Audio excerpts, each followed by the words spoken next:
لله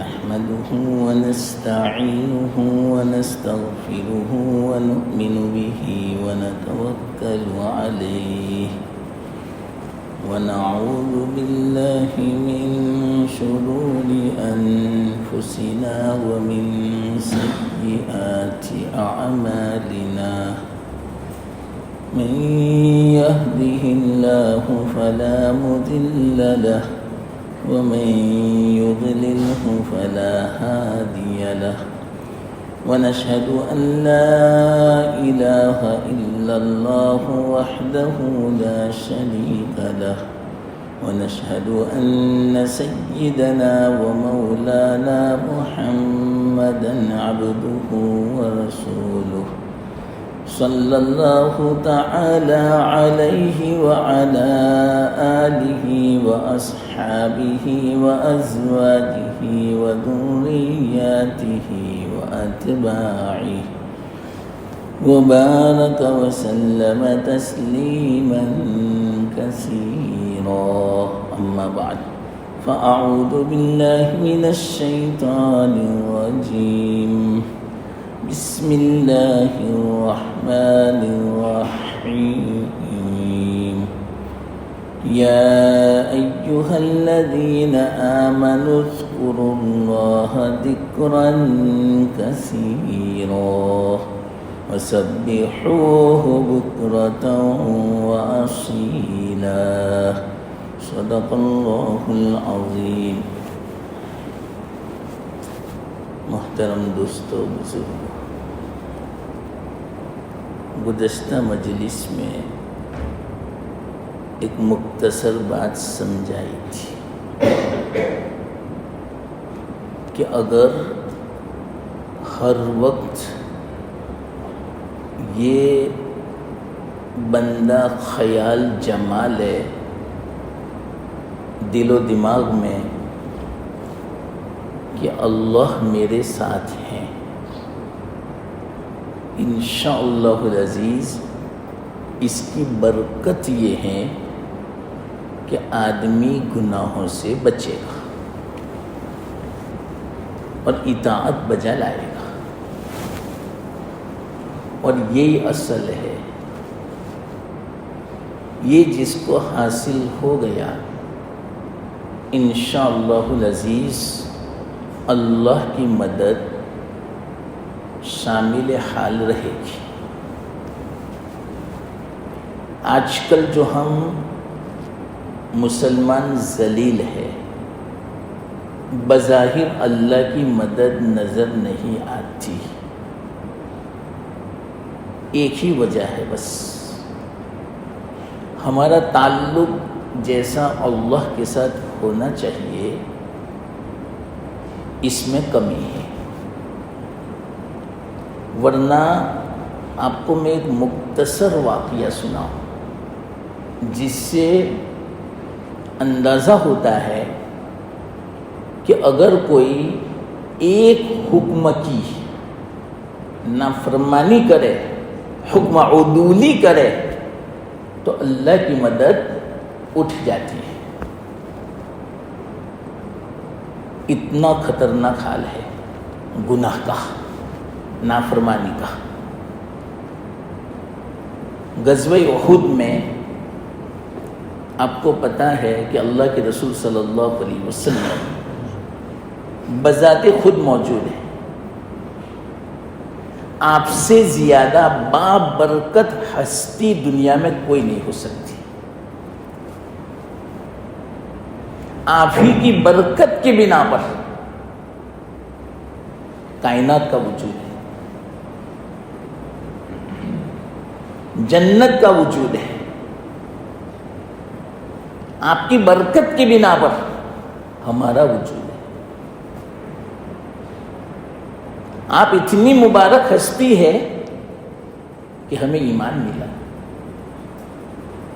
بہت تفصیل ہے اس میں کہ آپ کی برکت سے کیا کیا ملا، یہ میں نے مختصر کہا. تو اتنی مبارک ہستی موجود ہے وہاں پر میدان میں، اور صحابہ جیسی قدسی صفات والی جماعت موجود ہے. آج تک ایسی جماعت صحابہ سے پہلے نہ آئی نہ قیامت تک آئے گی. ایسی مبارک جماعت جس کو اللہ تعالیٰ نے اللہ کے رسول صلی اللہ علیہ وسلم کے لیے منتخب فرمایا. ایسی مبارک جماعت.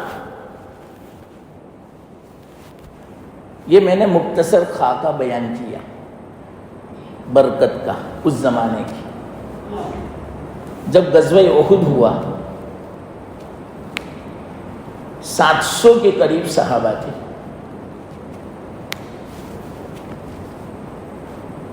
اللہ کے رسول صلی اللہ علیہ وسلم نے ایک گروہ کو، ایک جماعت کو ایک پہاڑی پر کھڑا کر دیا اور کیا فرمایا؟ آپ کو یہیں رہنا ہے، یہ جگہ نہیں چھوڑنی. چاہے ہماری لاشوں کو پرندے نوچنے لگے، جانور گھسیٹنے لگے، کچھ بھی ہو جاوے، آپ کو اپنی جگہ نہیں چھوڑنے کی، یہیں جمے رہنا. یہ حکم تھا اللہ کے رسول صلی اللہ علیہ وسلم کا. اس پر عمل کرنا ضروری تھا. یہ بھی حکم ہے، جس طرح نماز حکم ہے، جس طرح زکوٰۃ دینا حکم ہے، اسی طرح یہ بھی آپ کا حکم تھا. حکمہ عدولی نہیں کر سکتے، اس کے خلاف نہیں کر سکتے آپ. لیکن ہوا کیا؟ شروع میں اللہ کی مدد آئی صحابہ کے ساتھ. بہت کافروں کو قتل کر، بھگدڑ مچ گئی ان میں. مشرکین مکہ میں سب بھاگ گئے. مسلمان صحابہ مال غنیمت جمع کرنے میں مصروف ہو گئے. میدان خالی ہے، صرف مسلمان ہیں. مشرکین بھاگ گئے کئی دور تک. اب یہ جو جماعت تھی 50 صحابہ کی، 50 صحابہ کو یوں فرمایا تھا آپ کو یہیں رہنا ہے، یہ جگہ نہیں چھوڑنے کی. انہوں نے دیکھا میدان خالی ہے، مسلمان مال غنیمت حاصل کر رہے ہیں، جمع کر رہے ہیں، مشرکین بھاگ گئے. تو بعض صحابہ نے یوں فرمایا چلو ہم مال غنیمت جمع کرنے میں ہمارے بھائیوں کی مدد کریں. اب تو جنگ ختم ہو چکی، مسلمان کامیاب ہو گئے. عبداللہ بن زبیر جو تھے انہوں نے یوں فرمایا کہ نہیں، اللہ کے رسول نے منع فرمایا ہے کہ آپ کو یہیں رہنا ہے، یہ جگہ نہیں چھوڑنی. تو دوسرے صحابہ کہنے لگے کہ وہ تو اس وقت تھا کہ جب کہ جنگ جاری ہو، اب تو جنگ پوری ہو چکی ہے، مشرکین بھاگ چکے ہیں، مال غنیمت جمع کر رہے ہیں، اب تو کوئی حرج کی بات نہیں. نہیں مانا. لگ بھگ 40 صحابہ نے جگہ چھوڑ دی. 10-12 صحابی باقی رہے. اس وقت ابھی خالد بن ولید مسلمان نہیں ہوئے تھے. انہوں نے دیکھا یہ جگہ خالی ہو چکی، پیچھے سے آئے. یہ جو 10-12 صحابہ تھے ذرا سی دیر میں شہید کر دیا، اور دوسرے مسلمان تو مال غنیمت جمع کرنے میں مشغول تھے. پیچھے سے ایسا حملہ کیا ذرا سی دیر میں صحابہ کی شہادت نظروں کے سامنے. کئی صحابہ شہید ہو گئے. وہ جو مشرکین بھاگے تھے انہوں نے دیکھا کہ یہ تو الٹا ہو رہا ہے، تو وہ بھی واپس آئے. مسلمان بیچ میں دب گئے. ادھر سے بھی حملہ، ادھر سے بھی حملہ. 70 بڑے بڑے صحابہ شہید ہو گئے. مال غنیمت گیا واپس. بہت عجیب واقعہ ہوا تھا وہ. اب صحابہ آپس میں باتیں کرنے لگے, یہ کیسا ہوا, اللہ کی مدد نہیں ہے. تو اب اللہ نے جواب دیا کلام مجید میں کہ ہماری مدد تو تھی آپ کے ساتھ, آپ نے خلاف ورزی کی, آپ نے حکم عدولی کی. اللہ کے رسول صلی اللہ علیہ وسلم کا حکم تھا, وہ حکم آپ نے توڑا, تو میری مدد ہٹ گئی. بس صرف مجھے اتنی بات کہنی تھی. اللہ کے رسول صلی اللہ علیہ وسلم موجود ہے, صحابہ کا زمانہ ہے, مبارک ہے وہ زمانہ, رحمتوں والا ہے, ہر وقت اللہ کی مدد آتی ہے. صحابہ سے صرف ایک حکم ٹوٹا, نمازیں نہیں, حرام نہیں ہوا ان سے, صرف ایک حکم ٹوٹا اللہ کے رسول صلی اللہ علیہ وسلم کا, اللہ نے اپنی مدد ہٹا لی. چلو بتاؤ, آج کل ہم اللہ کی مدد نہیں دیکھتے. ایک حکم ٹوٹنے کی بنا پر اللہ کے رسول صلی اللہ علیہ وسلم کو بھی زخمی ہونا پڑا, دندہ مبارک شہید ہو گئے, کھوت کی کڑیاں گھس گئی, لہو لہان ہو گئی پورا بدن. آپ کی غلطی نہیں تھی, بات صحابہ کی, اور وہ بھی ان کا ایک اجتہاد تھا کہ اب کوئی حرج کی بات نہیں ہے. لیکن نہیں, صراحت کے ساتھ اللہ کے رسول نے منع فرمایا تھا, اس کے خلاف کیا جس کی بنا پر اللہ نے مدد ہٹا لی, اور کتنا نقصان اٹھانا پڑا. اللہ کے رسول صلی اللہ علیہ وسلم زخمی ہو گئے, 70 صحابہ شہید ہو گئے, جنگ کا پانسا پلٹ گیا. صرف ایک حکم ٹوٹا, ایک حکم. اب بتاؤ, ہم اگر اللہ کی مدد کے خواہاں ہیں, ہم اللہ کی مدد چاہتے ہیں, تو آپ ہی بتاؤ کیسی زندگی ہونی چاہیے. یہ ہمارا قصور ہے, ہماری کمی ہے کہ ہماری زندگی میں اللہ اور رسول کا حکم ٹوٹ رہا ہے. تو پھر آپ ہی بتاؤ مدد کہاں سے. آج پوری دنیا میں مسلمان ذلیل ہے. وجہ کیا ہے؟ کتنے احکام ٹوٹ رہے ہیں ہم سے, فرائض بھی ٹوٹ رہے ہیں اور سنتیں بھی چھوٹ رہی ہیں. تو میں اس کا علاج بتا رہا ہوں. کل جو مجلس میں جمعہ کو جو میں نے کہا تھا, یہی وجہ تھی کہ ایک مرتبہ استحضار حاصل کر لو, اللہ کی معیت حاصل کر لو, اللہ کا تعلق قائم کر لو. یہ سمجھو کہ اللہ میرے ساتھ ہے ہر وقت. انشاءاللہ العزیز گناہوں سے بچنا آسان, اطاعت بجا لانا آسان. یہ تصور کرو, وَهُوَ مَعَكُمْ أَيْنَمَا كُنْتُمْ, اللہ تمہارے ساتھ جہاں تم کہیں ہوں گے. یہ تصور کرنا پڑے گا. اب میں نے گزشتہ مجلس میں یہ سمجھا کر دیا, لیکن اب یہ حاصل کیسے ہوگا, یہ دل میں کیسے جم جاوے گا کہ واقعیتاً اللہ میرے ساتھ ہے. اللہ کا استحضار ہمیں ہمیشہ حاصل ہو, کہیں بھی ہو, چاہے سفر میں ہو, حضر میں ہو, تنہائی میں ہو, جلوت میں ہو, اندھیرے میں ہو, اجالے میں ہو, محفل میں ہو, مجمع میں ہو, کہیں بھی ہو, بازار میں ہو, دکان پہ ہو, آفس پہ ہو, کہیں بھی ہو, ہر وقت یہ تصور جمنا چاہیے اللہ میرے ساتھ. تو اس کے لیے عمل کیا, وہ میں آپ کو بیان کرنے والا تھا. بہت مختصر عمل بتاتا ہوں. بزرگوں نے فرمایا سب سے پہلے تو یہ ہے, اس کے لیے تو ایک ہی عمل ہے, اللہ وانا کی صحبت. یہ تو اللہ خود فرماتے ہیں, یا ایھا الذین آمنوا اتقوا اللہ وکونوا مع الصادقین. صحابہ اللہ کے رسول صلی اللہ علیہ وسلم کے ساتھ رہے تھے, صحبت تھی اللہ کے رسول صلی اللہ علیہ وسلم کی, تو کیسی حالت ہو چکی تھی. عجیب و غریب واقعات ہیں صحابہ کے, سب جانتے ہیں. یہ صحبت کا اثر تھا.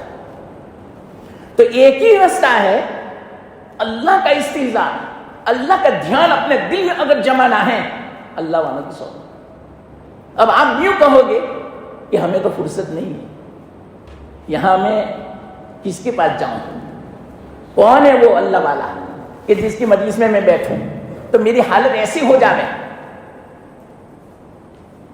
تو ہماری شریعت نے ہمیں نا امید نہیں کیا.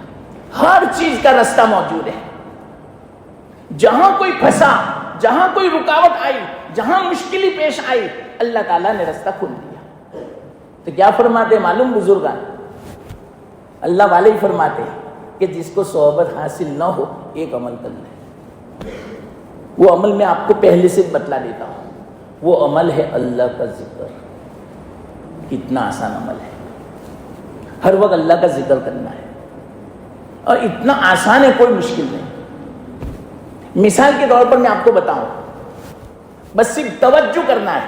انشاءاللہ اس پر عمل ہوگا، سب سے بڑا فائدہ یہ ہوگا اللہ سے تعلق پیدا ہو جائے.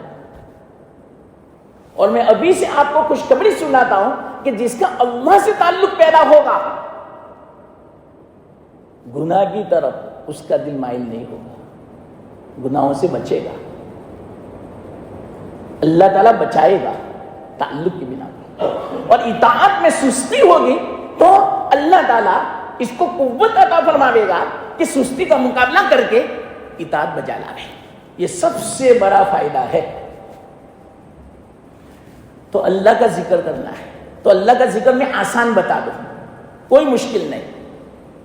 مثال کے طور پر سب سے پہلے تو 5 وقت کی نماز پڑھنا یہ اللہ کا ذکر ہے. اقیم الصلاۃ لذکری، نماز قائم کرو میرے ذکر کے لیے. تو نماز پڑھنا یہ اللہ کا ذکر ہے. ہم اللہ کو یاد کرتے ہیں. اللہ کو یاد کرنے کا مطلب کیا؟ بس اللہ کا حکم پورا کرو کہ اس وقت اللہ کا یہ حکم ہے تو میں اللہ کا حکم پورا کر رہا ہوں. تو یہ اللہ کا ذکر. صرف یہ مت سمجھنا کہ میں زبان سے لا الہ الا اللہ، الحمدللہ، سبحان اللہ، اللہ اکبر، تیسرا کلمہ، درود شریف، استغفار، یہ پر یہ ذکر ہے نہ. یہ بھی ذکر ہے، لیکن سب سے بڑا ذکر یہ ہے. یاد رکھنا میری اس بات کو. روایت ہے اللہ کے رسول صلی اللہ علیہ وسلم نے ارشاد فرمایا، من اطاع اللہ فقد ذکر اللہ. جس نے اللہ کا حکم مانا، اللہ کی اطاعت کی، اس نے اللہ کو یاد کیا. کل مطیع للہ فہو ذاکر.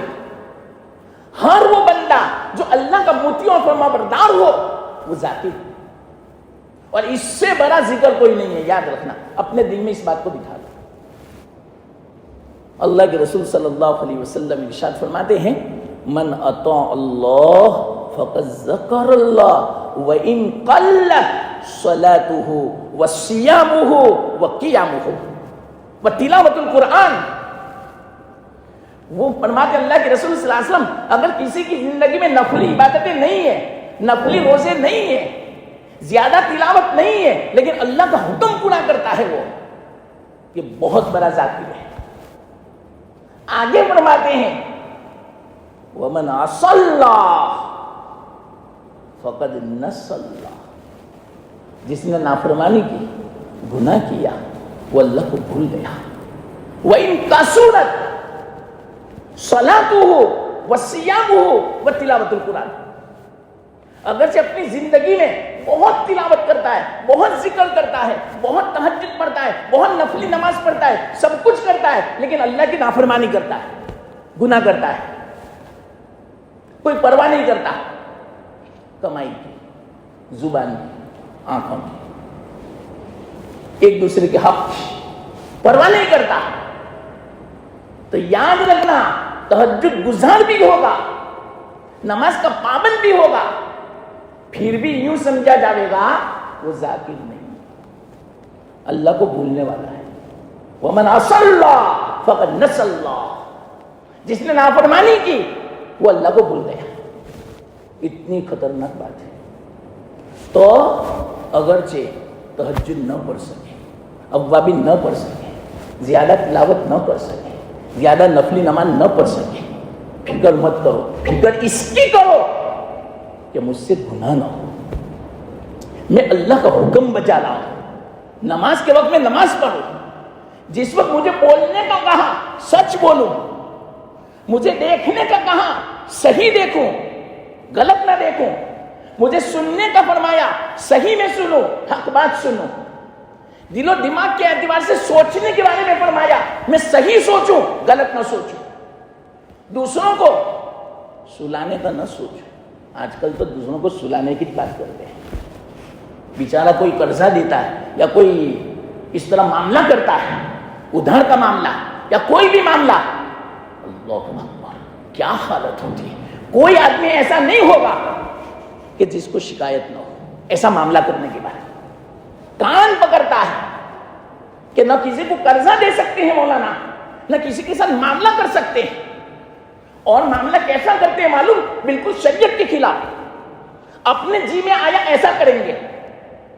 علماء کو نہیں پوچھیں گے کہ یہ معاملہ صحیح بھی ہے یا غلط. اچھے اچھے لوگوں کے واقعات میں نے سنے ہیں جو دیندار سمجھے جاتے ہیں, نماز کے پابند سمجھے جاتے ہیں اور اللہ کے راستے میں نکلنے والے سمجھے جاتے ہیں, لیکن جب معاملات میں دیکھتا ہوں تو یا اللہ, میں تعجب کرتا ہوں کہ بیچاروں کو پتہ ہی نہیں کہ دین کسے کہتے ہیں. ارے دین کہتے ہیں اللہ کا حکم پورا کرو, نافرمانی مت کرو, چاہے عبادت ذکر کم ہوئے اس کی فکر مت کرو. حدیث میں ہے. ایک تو یہ بات میں نے آپ کو بتائی کہ ذکر اس کو بولتے ہیں.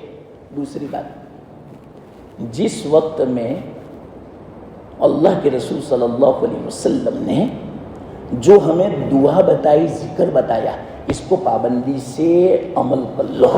اس سے بڑا ذاکر کوئی نہیں. چل میں مثال دوں.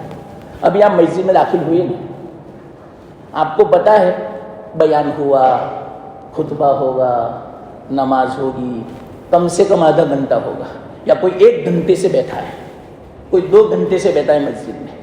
آپ مسجد میں بیٹھے, اگر دایاں پیر داخل کر کے آئے, دعا پڑھ کے آئے, تو جتنی دیر بیٹھو گے اللہ کے ذکر میں سمجھنا ہے, چاہے خاموش بیٹھے.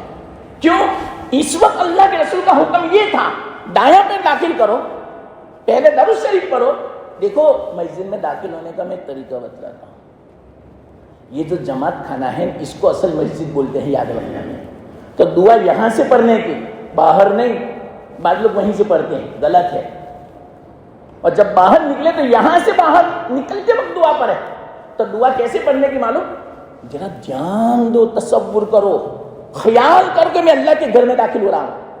تو جیسے یہ دروازہ کھولو, دایاں پیر داخل کرو اور پڑھو بسم اللہ والصلاۃ والسلام علی رسول اللہ, حدیث میں. اور تم پڑھو رب اغفر لی ذنوبی وافتح لی ابواب رحمتک. پھر پڑھو بسم اللہ دخلت وعلیہ توکلت ونویت سنت الاعتقاد. کتنی دیر لگی؟ آدھی منٹ لگی. آدھی منٹ کے عمل سے 2 گھنٹے بیٹھو گے, 2 گھنٹے ذکر میں لکھا جائے گا. چلو ایک بات ہو گئی, میں نے کپڑے پہنے ابھی 11 بجے. چلو 11 بجے کپڑے پہنے. اس وقت میں نے تصور کیا کہ میں کپڑے پہننا ہوں. اللہ نے کتنے اچھے کپڑے دیے مجھے, دھوئے ہوئے سفید کپڑے, ماشاءاللہ خوبصورت کپڑے. تو جیسے میں نے کپڑے پہنے, الحمدللہ الذی کسانی ھذا ورزقنیہ من غیر حول منی ولا قوہ, یہ دعا ثابت ہے. اب یہ کپڑے میں جب تک پہنوں گا نا, اگر شام کو رات کو میں نکالوں, 8 گھنٹے کے بعد نکالوں گا, 8 گھنٹے تک ذکر کا ثواب ملے گا. کتنا مفت کا ثواب ہے. تو جس وقت میں جو اللہ کے رسول صلی اللہ علیہ وسلم سے عمل ثابت ہے, اس کو پابندی سے کرو. اس سے بڑا ذاکر کوئی نہیں. رات کو سوتے وقت اللہ کے رسول صلی اللہ علیہ وسلم کا عمل, وضو کرتے تھے. کتنی دیر لگتی ہے وضو کرنے؟ مسلمانوں سمجھو, آپ وضو کو معمولی مت سمجھو. وقت نہیں ہے ورنہ میں آپ کو سمجھاتا. وضو کرو, وضو کر کے تسبیح پڑھو, تسبیح فاطمی. اتنا ثواب ہے کہ اگر وقت ہو گیا ورنہ میں آپ کو بتاتا. 4 کل پڑھو, آیت الکرسی پڑھو, آمن الرسول پڑھو, سورہ فاتحہ پڑھو. ہر شر سے اللہ آپ کی حفاظت کر لے گا. جنات سے شیطان سے حفاظت کر لے گا, برے خوابوں سے حفاظت فرما لے گا. عجیب و غریب جو شرور ہوتے ہیں ان تمام سے آپ کی حفاظت ہو جائے. اور 8 گھنٹے کے بعد اٹھو گے آپ, 8 گھنٹے تک عبادت میں لکھا جائے گا, ذکر میں لکھا جائے گا. مفت کا ہے نہیں. تو آدمی 24 گھنٹہ ذاکر نہیں بن سکتا. یہ مت سمجھو کہ ہر وقت میں پڑھتا رہوں سبحان اللہ سبحان اللہ اللہ اللہ لا الہ الا اللہ. نہ, یہ کوئی ضروری نہیں ہے. اللہ کا حکم پورا کرو, سنت کے مطابق زندگی گزارو, اس سے بڑا ذاکر کوئی نہیں. اللہ کے رسول نے فرمایا ہر نماز کے بعد تسبیح فاطمی بن لو. نہیں ہو سکا بیان پورا. اتنی زبردست یہ بات ہے, بس اپنی زندگی میں یہ بٹھا لو, مجھے ہر وقت بس اللہ کا حکم پڑا, کوئی مشکل نہیں. پھر بعد میں دیکھنا, قسم کھا کے میں کہتا ہوں, زندگی میں لطف دیکھنا, سکون دیکھنا. اللہ فرماتے الا بذکر اللہ تطمئن القلوب, قرآن میں اطمینان سکون ملے گا. بزرگان فرماتے ایسا لگتا ہے جس کسی نے دل پہ برف رکھ دیا ہو, ایسی ٹھنڈک محسوس ہوگی, اور ہر مشکل آسان.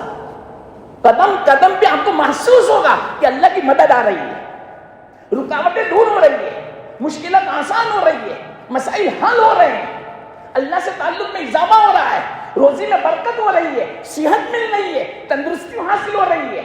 یہ سب فائدے ہیں اس کے. پوری دنیا کی سلطنت میں وہ فائدے نہیں جو اللہ نے اپنے ذکر میں رکھے ہیں, ذکر میں. اللہ مجھے آپ کو عمل کی توفیق عطا فرمائے. وآخر دعوانا الحمدللہ.